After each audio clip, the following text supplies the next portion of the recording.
नमस्कार फ्रेंड, राधे राधे। स्वागत है आप सभी का हमारे यूट्यूब चैनल पर। और हम एक छोटा सा बहुत प्यारा विवाह गीत को प्रस्तुत करने जा रहे हैं। आप सभी को कैसा लगेगा कमेंट में आप लोग ज़रूर बताइए। कहाँ लगाया बाबा मामा का पेड़वा, कहाँ लगाया बसवारी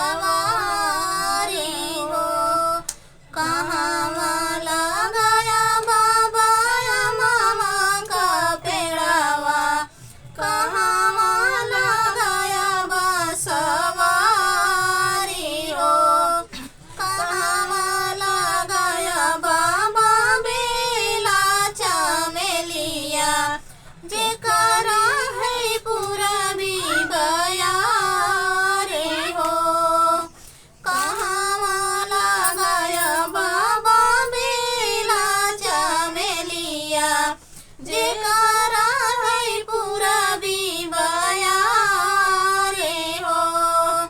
दुआरा लगाए बेटिया मामा का पेड़वा, पीछवा लगाए बसवारी हो, दुआरा लगाए बेटिया मामा का पेड़वा, पीछवा लगाए बसवारी